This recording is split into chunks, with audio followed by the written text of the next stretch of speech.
House of Cards is brought to you by Drizzly, your online liquor store. Available in over 95 cities across North America, Drizzly offers a huge selection and competitive pricing with a side of personalized content.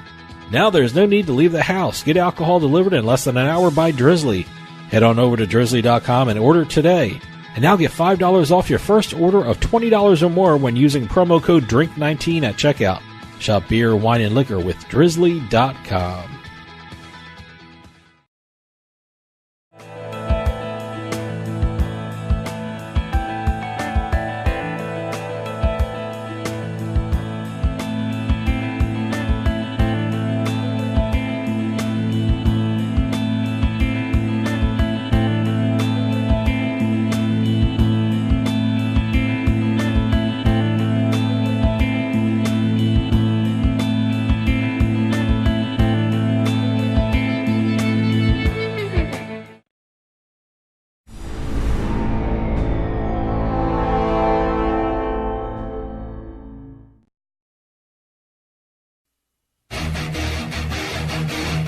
Ladies and gentlemen, boys and girls, You're listening to House of Cards. Today, the game is different. I want to gamble.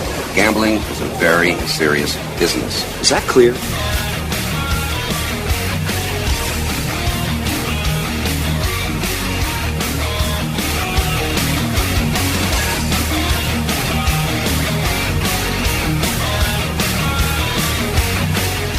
Welcome to House of Cards. Dave Weishaupt with you here deep from the swamps of Jersey. Got a great show coming up for you. Well, Iowa has taken the plunge and become the 11th state to allow sports betting. Not only can people in the Hawkeye State place bets at retail sports books, but they can also bet on their mobile devices. And to tell us all about it, we have Brian O'Rilko, administrator for the Iowa Racing and Gaming Commission. He's going to tell us where and how you can place a bet in the great state of Iowa. And then this is Ashley Adams.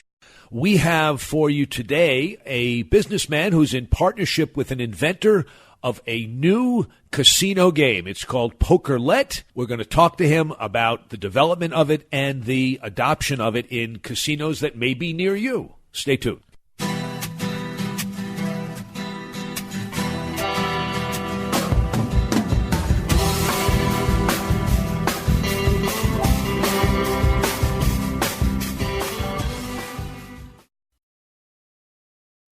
House of Cards is brought to you by Drizzly, your online liquor store. Available in over 95 cities across North America, Drizzly offers a huge selection and competitive pricing with a side of personalized content. Now there's no need to leave the house. Get alcohol delivered in less than an hour by Drizzly. Head on over to drizzly.com and order today. And now get $5 off your first order of $20 or more when using promo code DRINK19 at checkout. Shop beer, wine, and liquor with drizzly.com. Yeah, you, come here. Haven't you heard? We don't need to hide anymore. Now, we can shop privately for adult products at adamandeve.com. They've got massage oils, lingerie, and lots more we can't mention here. Use offer code SPICE404. They'll give you 50% off almost any one item, 3 free DVDs, free mystery gift, and free shipping. That's 50% off, free shipping, and more. Private shopping starts at adamandeve.com.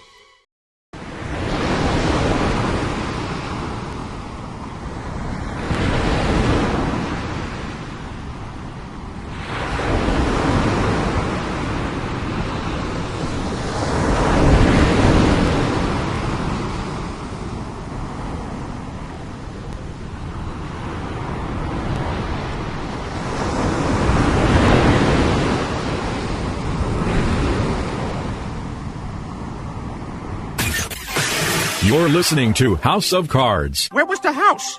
Where was the House of Cards?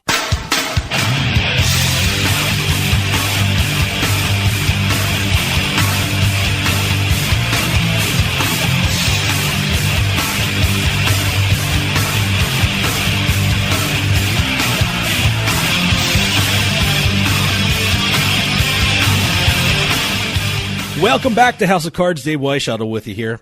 You know, you can't pick up a newspaper or watch the news nowadays without hearing about the expansion of gambling across this country. Whether it be new casinos or sportsbooks opening up or going live online, the U.S. gambling market is expanding. And one of the more interesting states that is making a big impact in the gambling market is Iowa.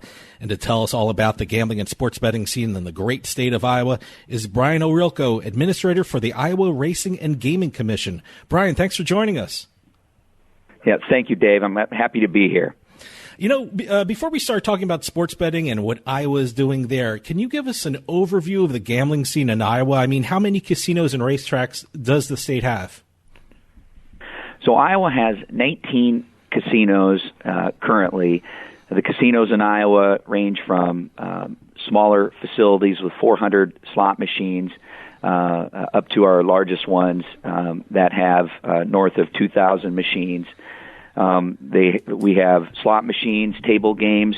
A few of the facilities also have pari-mutuel racing, and so it's kind of one of the for those that are across the country may not quite understand the breadth of what we have in Iowa, but 19 casinos and essentially all the different kinds of casino gambling. It really is a good industry here for this state. Where are they located throughout the state? I mean, I'm sitting here in New Jersey, and in this state, the casinos are isolated in Atlantic City, and the sports books are in Atlantic City and way up north in North Jersey. So they're pretty isolated in the state I'm sitting in right now. How about in Iowa? So in Iowa, when gambling was first passed in the state, it was limited to riverboats. And so essentially, casinos started in western Iowa, in Council Bluffs, Iowa, right outside of Omaha, Nebraska, and then in eastern Iowa along the river, so along the Missouri and the Mississippi rivers.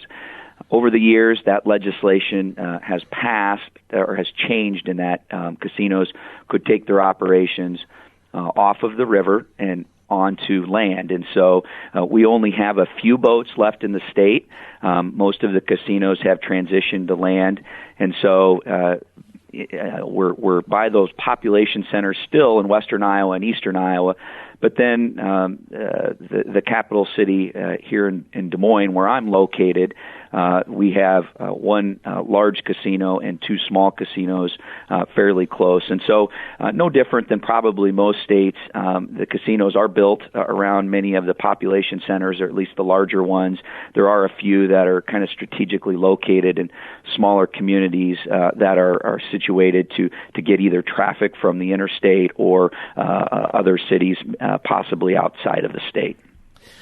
You know, the big news in Iowa is that you've recently launched sports betting in the state, and there are a lot of people out there that really don't understand the process the state had to go through in order to allow sports betting.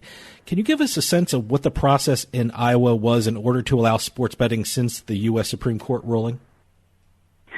Yes, and so the last 2 years, there has been legislation on the table. In 2018, it was considered. It was more prospective of any decision by the federal Supreme Court. That legislation did not pass, but at that time, it was evident that sports wagering was really going to be something that was popular and likely to happen not only in Iowa but in other states. And so, maybe that was the very next year, which happened to be the case. 5 years from now, at that time, no one really knew.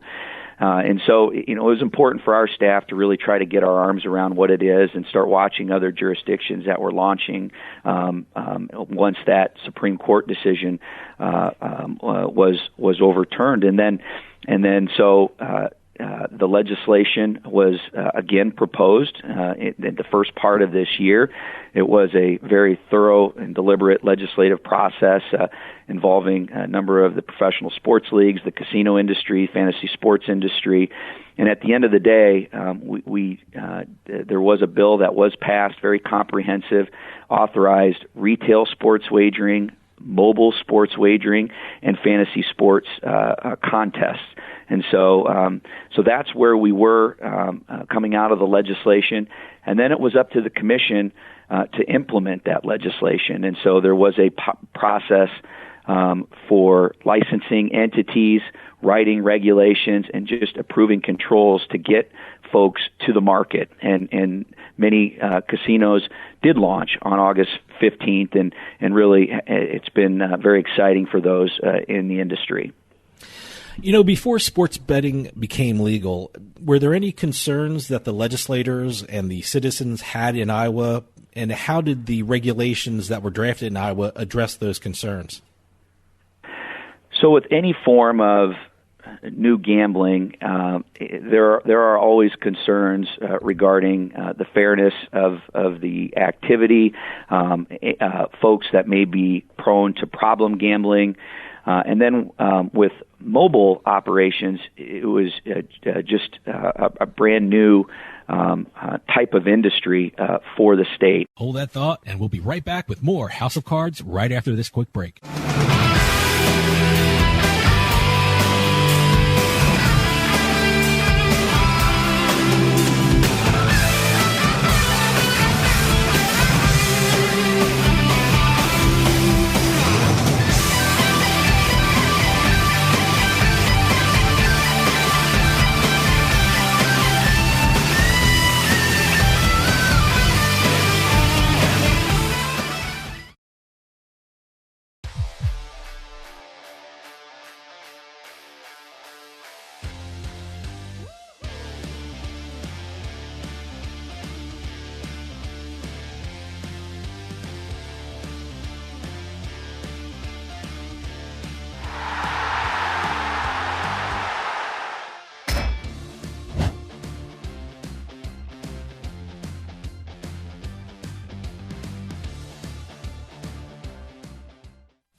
You're listening to the House of Cards. Whoa! I think we got a show. Oh, yeah, we got a show. We definitely got a show. Oh, yeah, there's a show. Hey, it's all about ratings, baby, and we got them.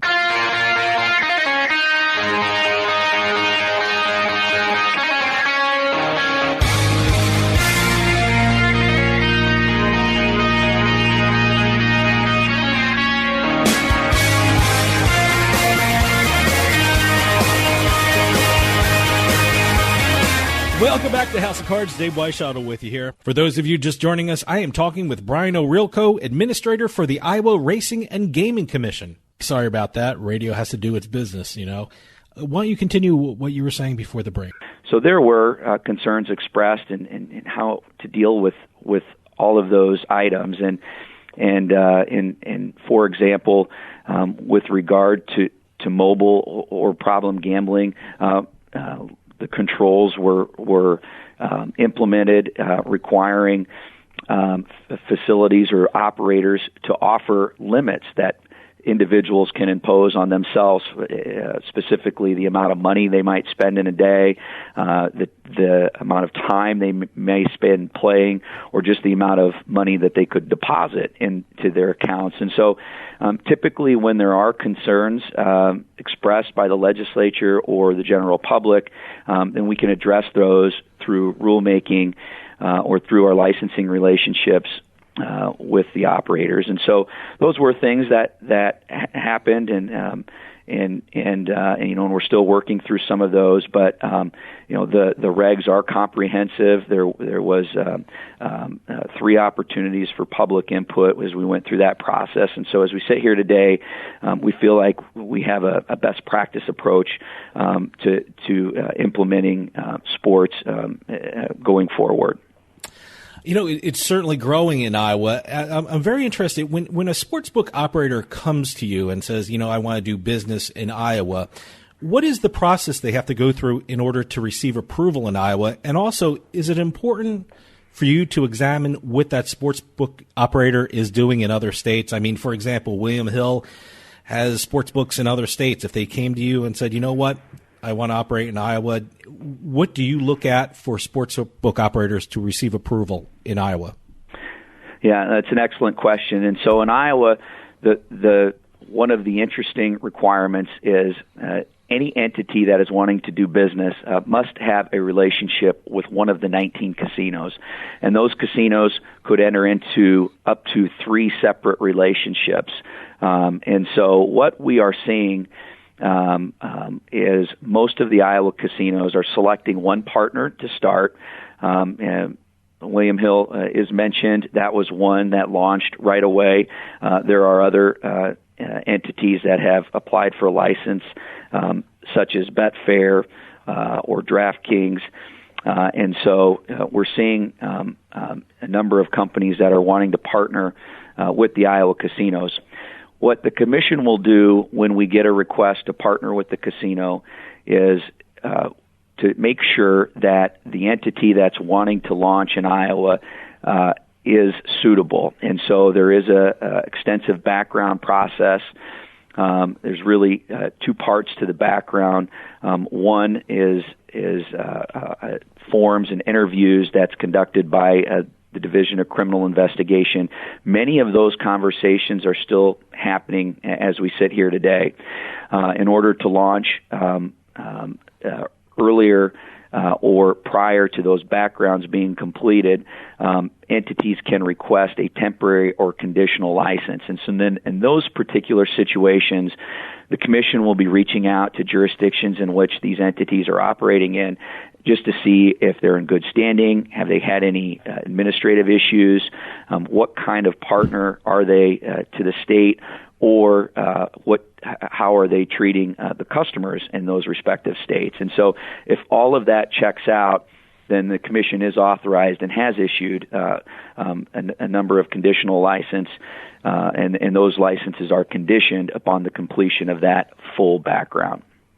Yeah, I found that very interesting how you said that. I mean, how important was it for the process in Iowa to look at what other states are doing? I mean, are you seeing, for example, New Jersey and Nevada, are you seeing what they're doing right and what they're doing wrong? And how did that influence Iowa in their legislation?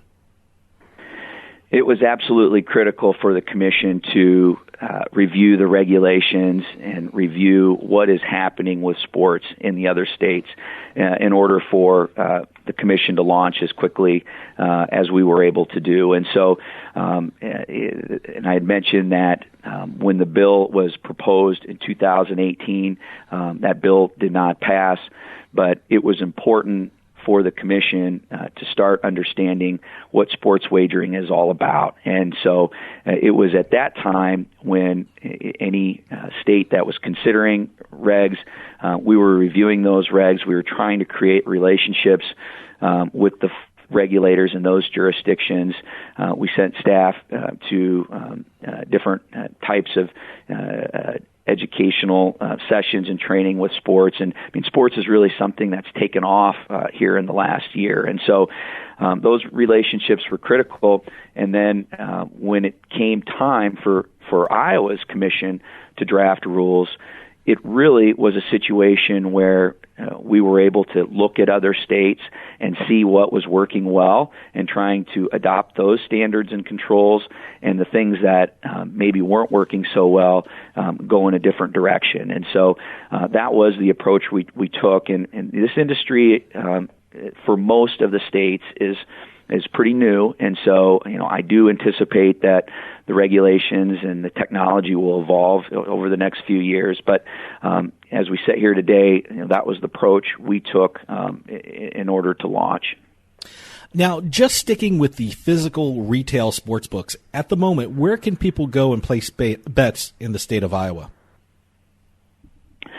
So currently there are 12 retail sports books that have opened, and those books happen to be not because of anything that the commission had wanted.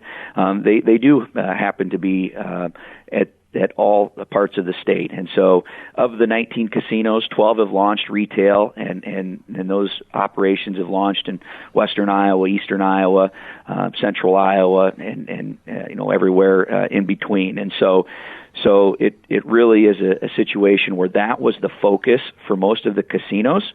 Now, with that said, there were 2 companies that launched their mobile applications they are partnering with 6 properties. And so Iowa regs require for the first 18 months that an individual goes into a casino to sign up or register for their online application, their online account. Once that's done, then the patron does not need to go back into a casino if they're wanting to participate in online sports wagering. And so we've seen the 2 companies branching out to 7 casinos. And so that's where we're at right now. As I mentioned, there's 19, so that means that we're over halfway from a retail side and almost from a mobile side. The other thing, I had mentioned that the legislation has authorized fantasy sports contests. The commission's still working with the 3 applicants that have applied for a license.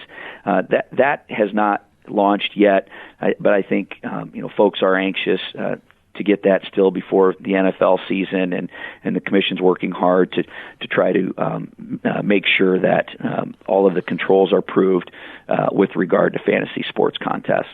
Hold that thought, and we'll be right back with more House of Cards right after this quick break.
Hey, this is Dave Weishuttle from House of Cards with your House of Cards gaming report for the week of September 9th, 2019. The NFL's Buffalo Bills have signed a partnership agreement with Seneca Resorts and Casinos. Under the partnership, the resort will have contests where customers can win RVs and season tickets, and the deal will extend to the Seneca Studios, which produces television and radio shows. Shows like The Instigators and One Bills Live are broadcast on the MSG Network and WGR 550 AM. The Sahara Hotel and Casino has reopened on the Las Vegas Strip. The casino was open for 6 decades before it closed in 2011, only to be rebranded by its new owners as SLS Vegas in the same space on the Strip. The property boasts newly renovated hotel rooms, a 60,000 square foot casino floor, and a brand new poker room. And finally, if you see zombies around Atlantic City, don't worry, it's only a movie. Army of the Dead is being filmed at the shuttered Atlantic Club Casino Hotel on the boardwalk for Netflix. The movie is being directed by Zack Snyder and stars Dave Bautista from Guardians of the Galaxy. Although it's being filmed in Atlantic City, the movie is about a zombie outbreak in Las Vegas. Can't wait to check it out. Have any news or tips regarding casinos, gaming, or legislation? Send us an email at newsroom@houseofcardsradio.com and follow us on Twitter at HOC Radio.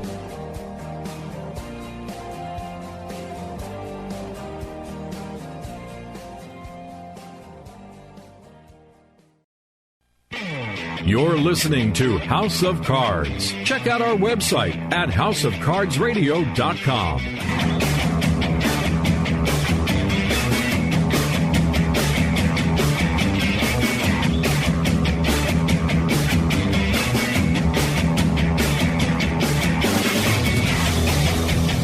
Welcome back to House of Cards. Dave Weishuttle with you. For those of you just joining us, I am talking with Brian O'Rilko, Administrator for the Iowa Racing and Gaming Commission.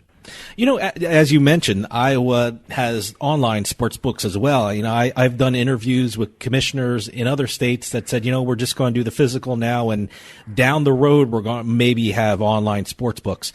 But why did Iowa choose to roll out their retail and their online sports books at the same time?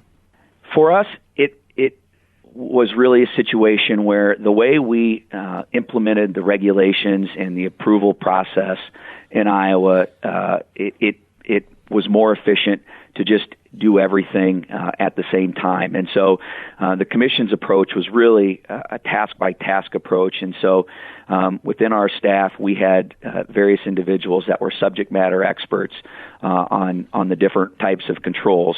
There were things that were isolated or really just specific to online sports books, but there were also a number of things that overlapped.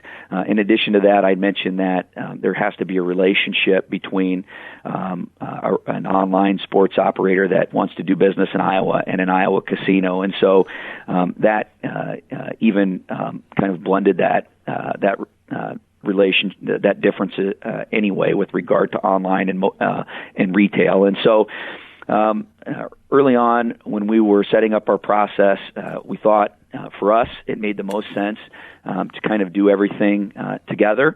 And then, so from a regulatory standpoint, we were prepared to review and approve controls or write regs for both. And now, in practice, what we saw was the casinos were really focusing, most casinos really focused on their retail launch, and then they elected to sit tight and make sure that was going first, and then they'll transition over to mobile. But there were some that wanted to do both, and we were prepared to do it, and so it made sense to go forward with everything.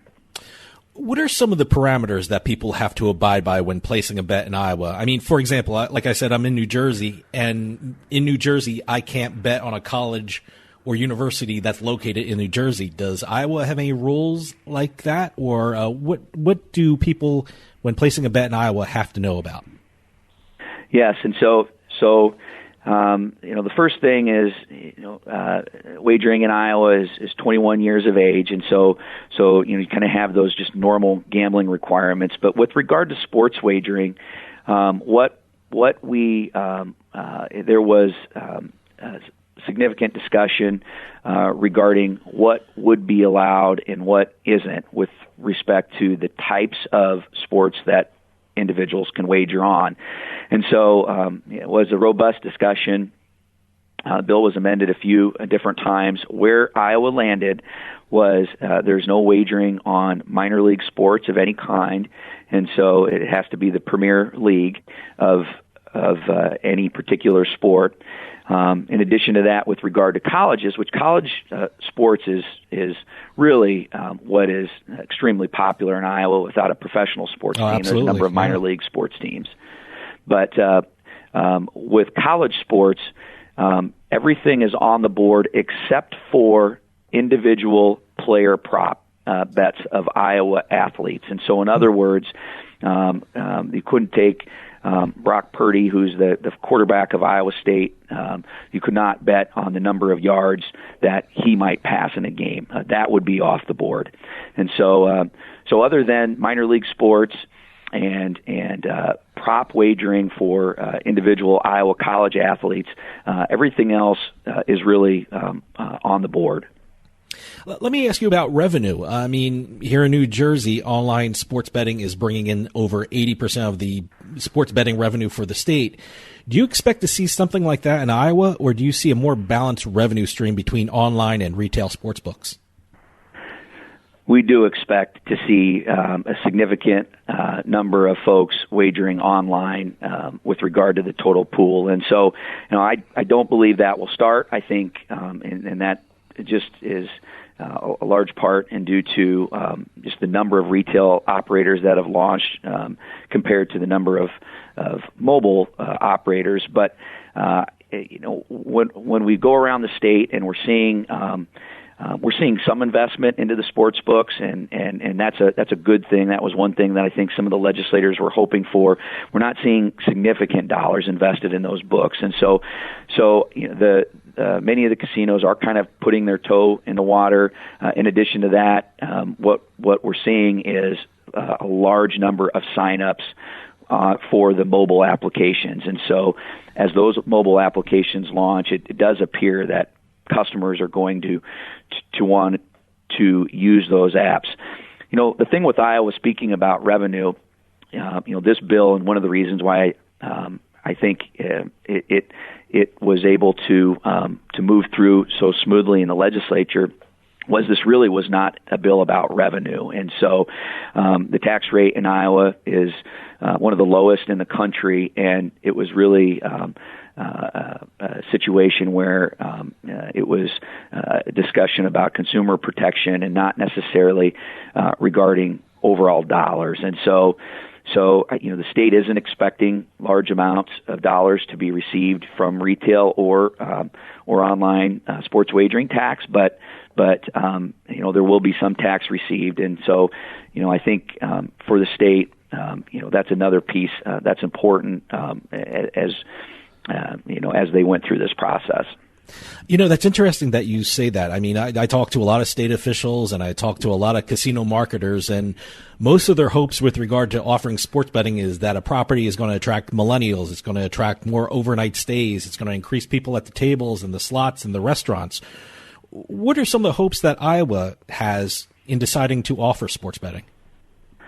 And I think that is exactly it. With regard to sports wagering, it really is about attracting a new type of customer. And so the casino industry in Iowa, even though revenue has remained relatively flat, we've seen admissions decline year over year. And so really what we're seeing is that those customers that are casino customers, they're not coming to casinos as much. When they are here, they are spending more dollars, and so the industry is needed to address that, needed to fix that, and so this is one way that they're hoping to do that. I don't believe that a lot of the casinos expect a lot of the folks that come into to wager on sports to transition to other forms of casino gambling. I think they hope that maybe some will, but I think it's really a situation where there's a dozen or so events, whether it's the Super Bowl or March Madness, where they can attract large crowds,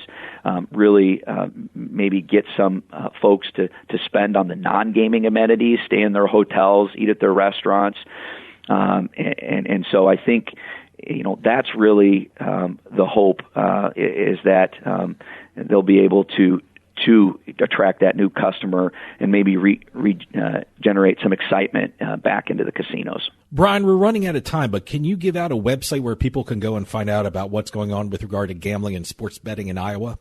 Yes, and so you can go to the Iowa Racing and Gaming Commission's website. It's irgc.iowa.gov.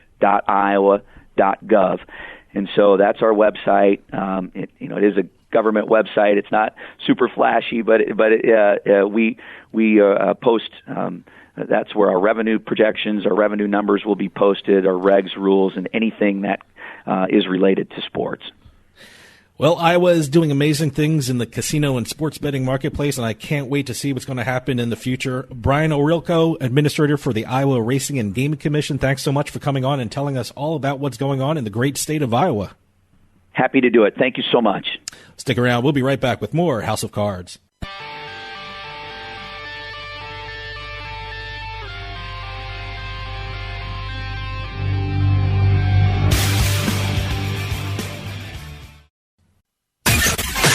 You're listening to House of Cards. Where was the house? Where was the house of cards?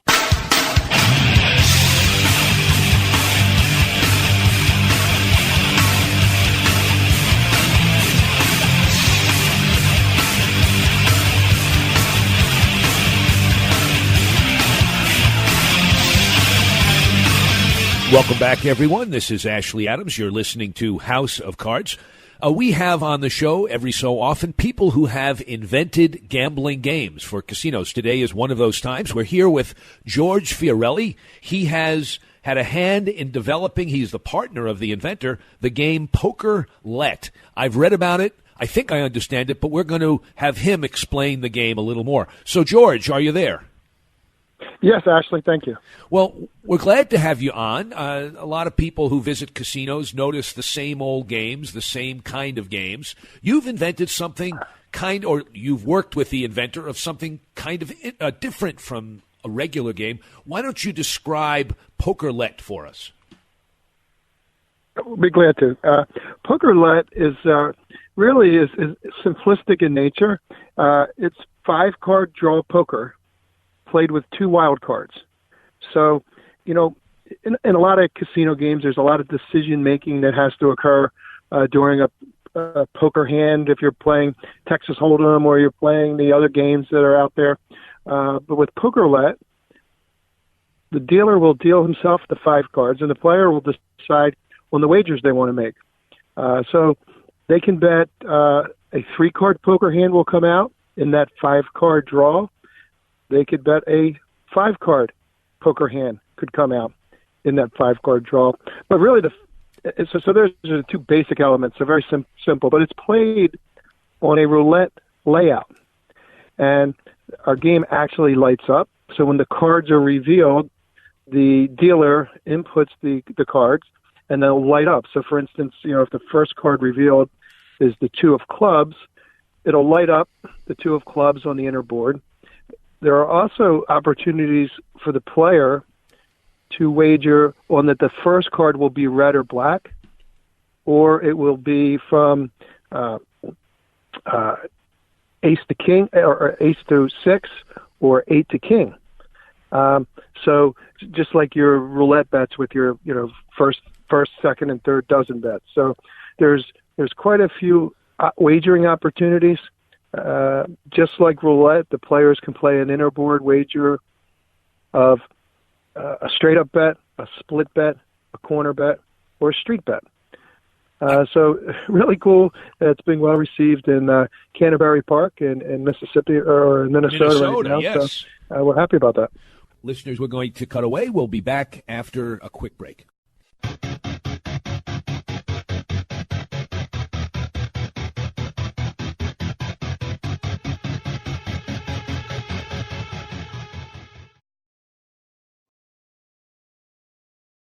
House of Cards is brought to you by Drizzly, your online liquor store. Available in over 95 cities across North America, Drizzly offers a huge selection and competitive pricing with a side of personalized content. Now there's no need to leave the house. Get alcohol delivered in less than an hour by Drizzly. Head on over to drizzly.com and order today. And now get $5 off your first order of $20 or more when using promo code DRINK19 at checkout.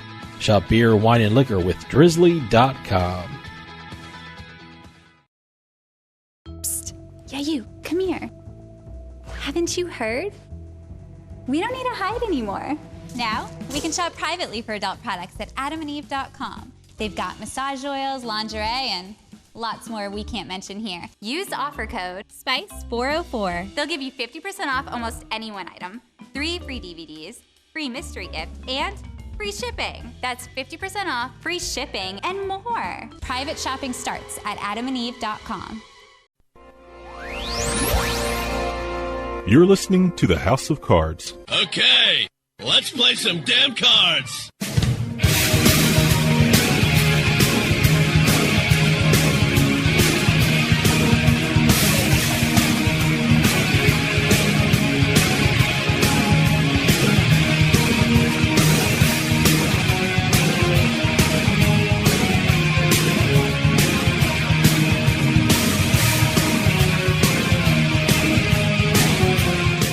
Hi, everybody. Welcome back. This is Ashley Adams, your host on House of Cards. Just a couple of things. First of all, I want to reintroduce you. We're talking to George Fiorelli, who is a businessman in partnership with the inventor of a new casino game, Pokerlet, that I guess is having a very positive trial at Canterbury and may soon be at a casino near you.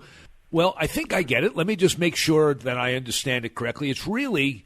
you describe it as 4 games in one. It's really 2 games in that there's a poker game going on and then there's a roulette game going on, and you're betting on a roulette layout, and each card is like the number of a roulette wheel, and like a roulette wheel, which is black and red, the cards are also black and red, so you could bet black or red, or you could bet the specific card, and it lights up on a board so you see whether you've hit or not. You can also bet on the hand coming out of the dealer based on certain rules.